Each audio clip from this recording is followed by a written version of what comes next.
What is it that makes it so different? They're not all rushing around shooting each other for a start, but apart from that, what makes it so different? Well, Dan Pinchbeck and I, who's my husband, we wanted to make a game that was really different to what is the normal offer of games. So Rapture is set in the 1980s. It's about the end of the world, but it's the end of the world in Shropshire. Oh, Which is fairly unusual for the games industry. So you walk around a deserted world and you're trying to uncover the story of what happens to the people. And they're ordinary people, and that was something that was really important to us, that it wasn't a chisel-jawed American hero going around fighting zombies. It's kind of like the Archers. We've got half the Archers. ooh, not that actually. violent. Yeah, absolutely, at the moment. So it's about these ordinary people and you're trying to uncover what's happened to them.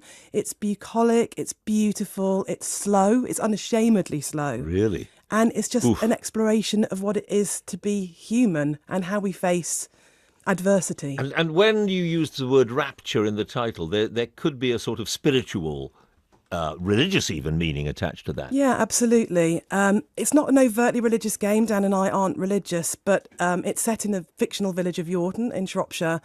And life in the 80s very much revolved around the church. And one of our central characters is Jeremy, who's a vicar.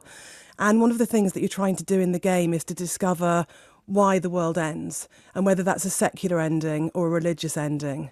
This doesn't sound anything like any computer game I've ever seen in my life, not even vaguely like it. And I think that's why it's done so well, both with the critics and the Baftas and with audience members and players. People are buying it.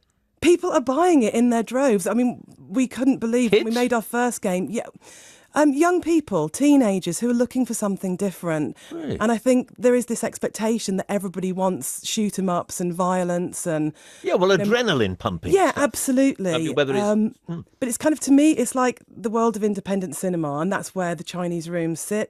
It's just a different thing that we're offering. But can you compete against somebody else? I mean, well, I mean, you compete against yourself, of course, as well in all these.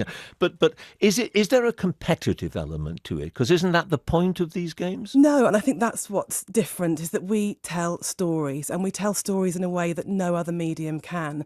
So Rapture looks like a film, sometimes it sounds like a film, but what's unique about it is that But you're the not player making the film. I'm sorry, I'm struggling a little bit with the concept. You're not making the film, or are you? Are you?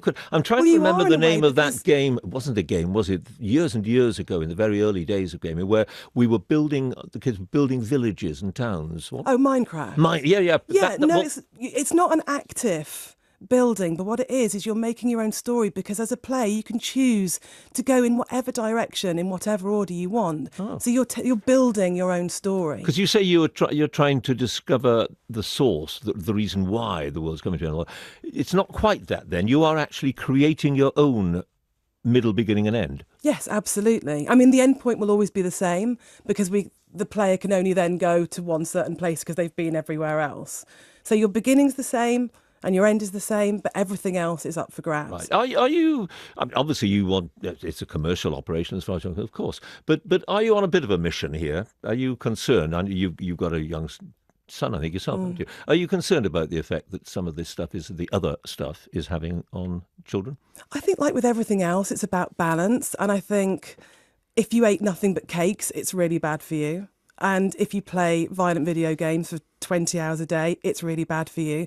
That's a wee bit of a cop-out, correct? No, I don't think it is, actually. I think it's really important to say that it's a release for people. I think games get a really hard rap. And I think it's always the same go-to games with the media. It's always Grand Theft Auto and Call of Duty. But actually, there are games like Everybody's Gone to the Rapture and Her Story and Gone Home and Journey that people don't talk about so much because they're not violent and because they are offering something different, either relaxing or deep or meditative. So I think it's time that we changed the conversation about games and started to focus on what's positive about it. I think it's so easy to say, oh, they're just all bad for people. Well, we have had that conversation here this morning, I'm glad to say. Jessica, thank you very much and good luck tonight. Thank you so much.